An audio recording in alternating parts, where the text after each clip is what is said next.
আসসালামু আলাইকুম। আজ আমরা কথা বলবো মেগালোব্লাস্টিক অ্যানিমিয়া নিয়ে। মেগালোব্লাস্টিক অ্যানিমিয়াকে যদি আমরা ভাগ করি মরফোলজিক্যালি, তাহলে এটা পরে হচ্ছে ম্যাক্রোসাইটিক অ্যানিমিয়ার আন্ডারে। ম্যাক্রোসাইটিক অ্যানিমিয়ার দুইটা ভাগ আছে, এটা হচ্ছে মেগালোব্লাস্টিক ম্যাক্রোসাইটিক অ্যানিমিয়া, এটা হচ্ছে normoblastic macrocytic anaemia. Megaloblastic macrocytic হতে পারে, নর্মোব্লাস্টিক ম্যাক্রোসাইটিক অ্যানিমিয়া হতে পারে।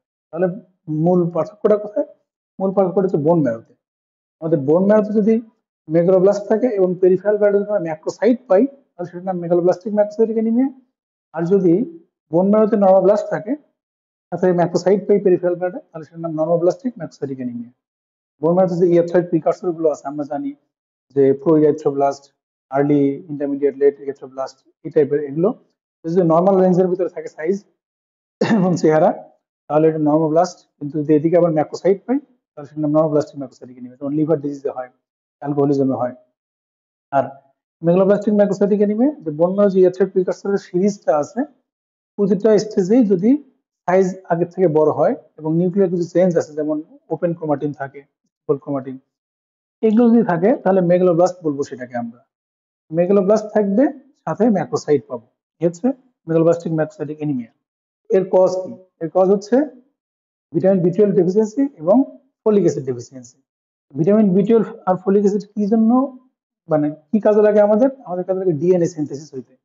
তো ডিএনএ যদি সিনথেসিস না হয়, তাহলে যে প্রিকসর সেল যেগুলো, সেগুলোতে কি হবে?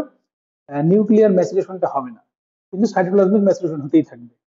মানে সাইটোপ্লাজমিক ম্যাচুরেশন হবে, কিন্তু নিউক্লিয়াস পিছনে পড়ে যাবে। তো সেক্ষেত্রে সাইটোপ্লাজমিক ম্যাচুরেশন বলতে সাইটোপ্লাজমে হিমোগ্লোবিন জমতেই থাকবে, সাইজ বড় হবে, কিন্তু নিউক্লিয়ার ম্যাচুরেশন হবে না। তো এইটাই হচ্ছে আমাদের মেগালোব্লাস্টিক অ্যানিমিয়ার cause. Vitamin B twelve deficiency এবং ফলিক অ্যাসিড ডেফিসিয়েন্সির কজ কি এবং মেটাবলিজম কি, সেটা আলাদা লেকচারে আছে। তারপর এখন আমরা আসি, তাহলে আজকে মেইনলি আলোচনা করব আমরা মেগালোব্লাস্টিক অ্যানিমিয়ার ল্যাব ডায়াগনোসিস নিয়ে। মেগালোব্লাস্টিক অ্যানিমিয়ার ল্যাব ডায়াগনোসিস, তাহলে আমরা জানি ল্যাব ডায়াগনোসিসে কি কি দেখবো।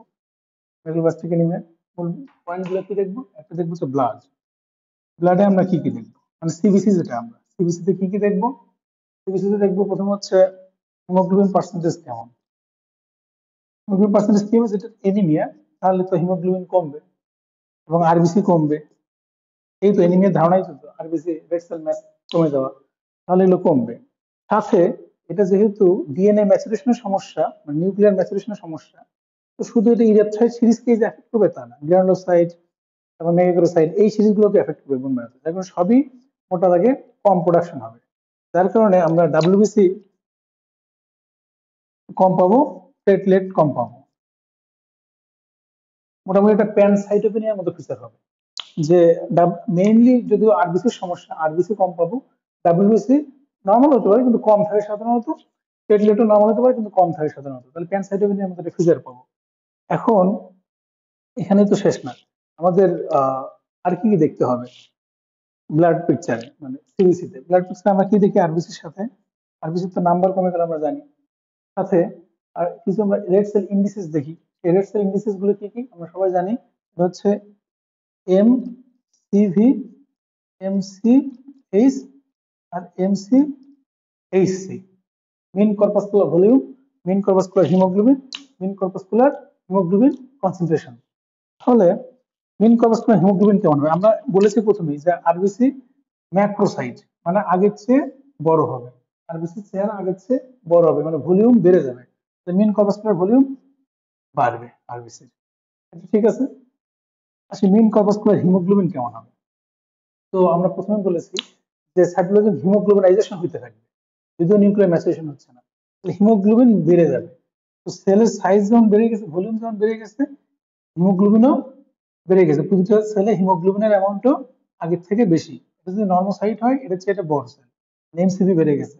এটাতে যে পরিমাণ হিমোগ্লোবিন ছিল, এটাতে তার চেয়ে বেশি হিমোগ্লোবিন, মানে এমসিএইচ বেড়ে গেছে।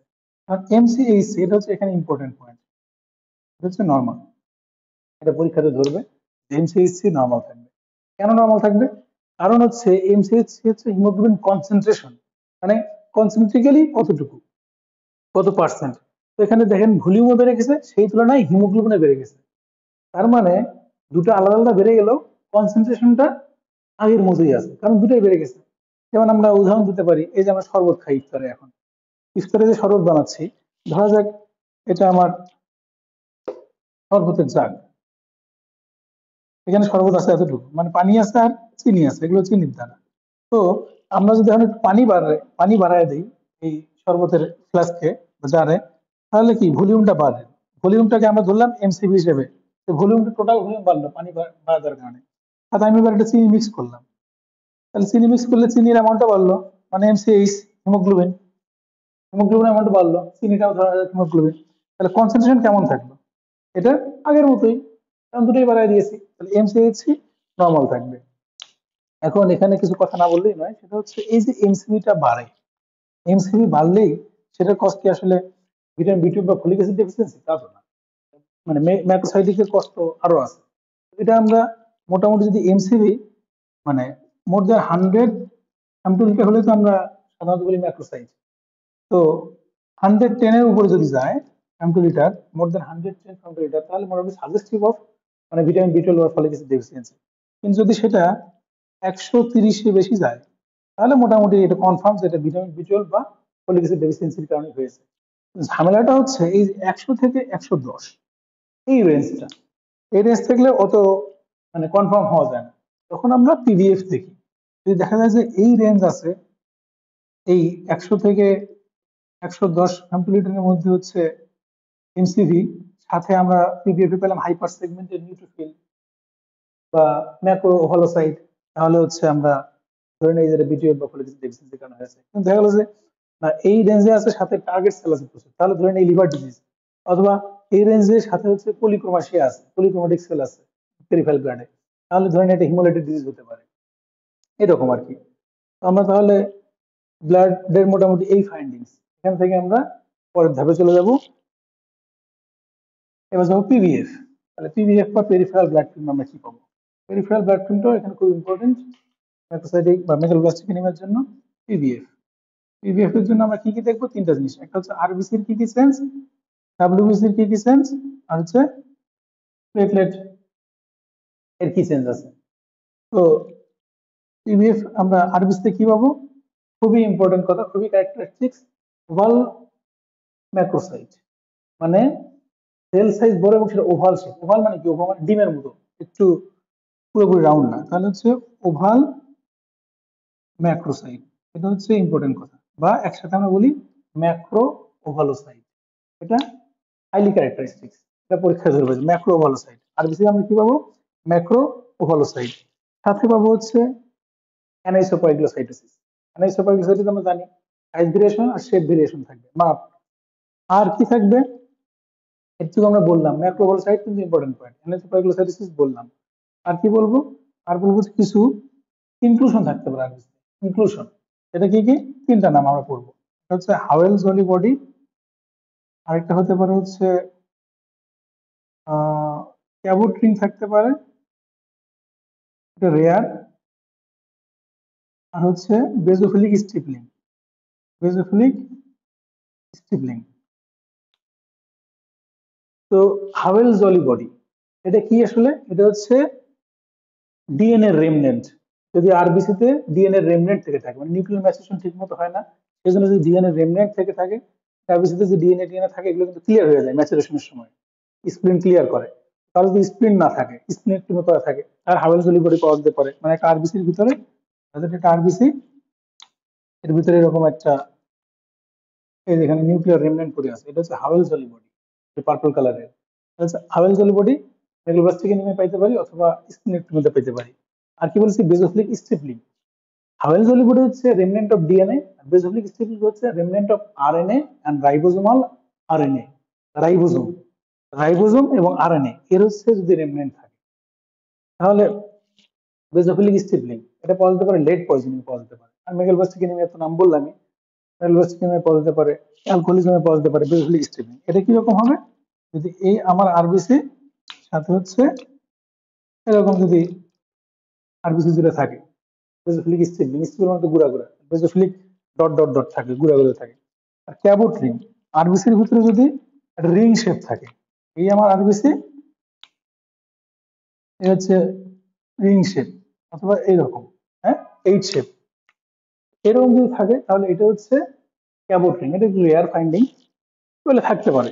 তাহলে আরবিসি আমরা যদি পেরিফেরাল ব্লাডে দেখি, প্রধান কথা কি ম্যাক্রোভালোসাইট বলতেই হবে, তাতে হচ্ছে মার্ক অ্যানাইসোবায়োগ্লোসাইটোসিস আর হচ্ছে এই ইনক্লুশন বডি, এই বলবো। এখন আসি আমরা ডাব্লিউবিসি।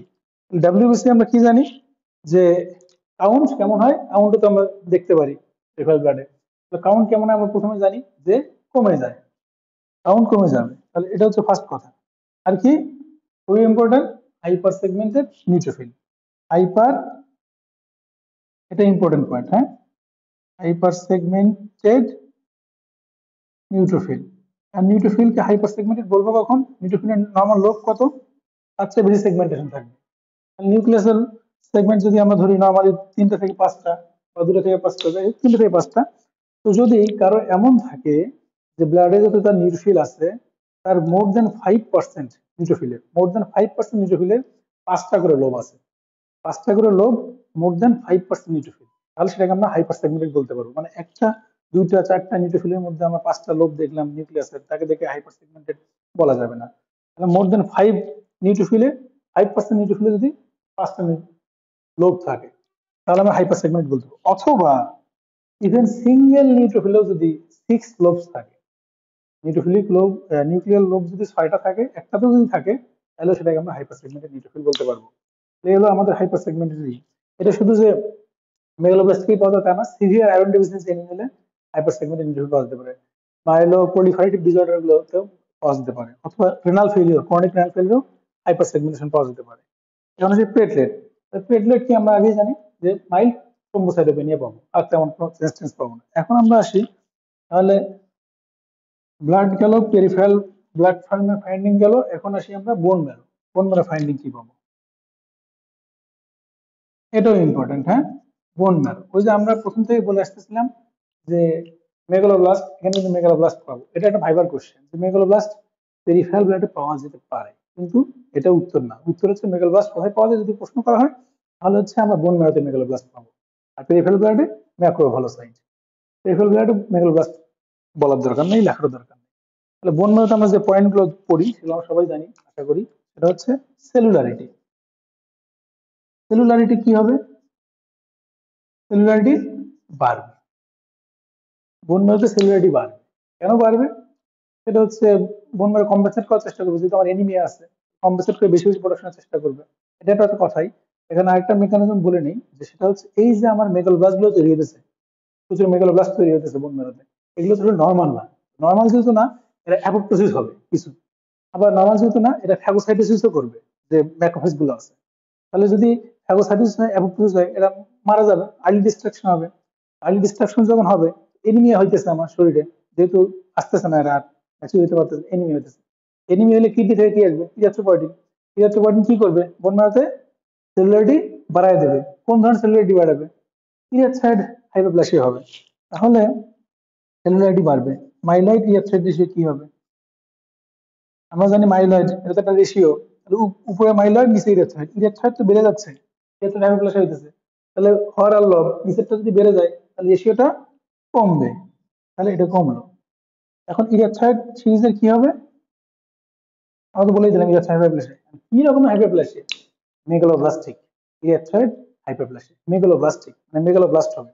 আর এখানে ইম্পর্টেন্ট একটা কথা আছে, যে মেগালোব্লাস্ট হচ্ছে all the series, all the lineage, মানে ইরিথ্রয়েড প্রিকারসর থেকে শুরু করে একেবারে শেষ পর্যন্ত যতগুলো আছে সবখানেই মেগালোব্লাস্ট, মানে প্রতিটা স্টেজে মেগালোব্লাস্ট।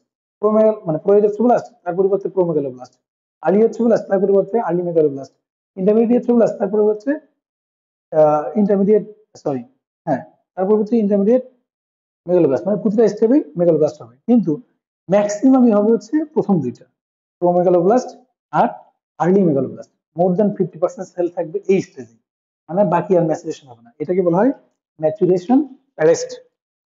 ম্যাচুরেশন অ্যারেস্ট হবে এখানে। আর কি হবে? মেগালোব্লাস্টিক ইরিথ্রয়েড হাইপোপ্লাসিয়া, তাতে ম্যাচুরেশন অ্যারেস্ট, মেইনলি প্রোমেগালোব্লাস্ট আর আর্লি মেগালোব্লাস্ট বেশি পাবো আমরা। তাহলে এটা গেল আমরা ইরিথ্রয়েড সিরিজ। গ্রানুলোপয়েডিক সিরিজে কি হবে?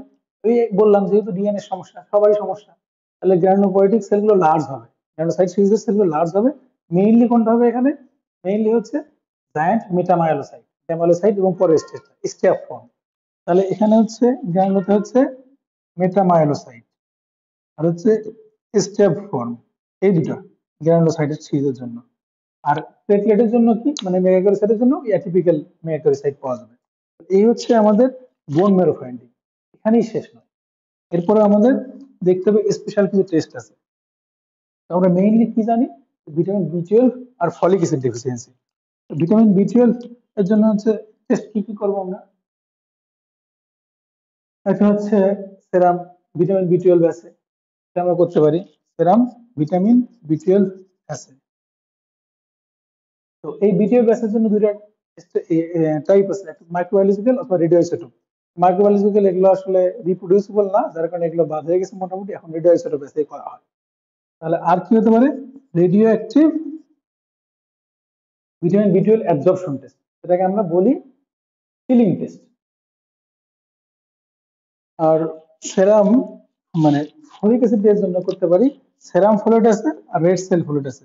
তো রেড সেল ফোলেট অ্যাসিডটা হচ্ছে বেশি স্পেসিফিক আর কি। তাহলে এই গেল। আর নতুন কিছু বায়োমার্কার আছে, তার মধ্যে যেটা না বললেই না সেটা হচ্ছে হোমোসিস্টিন,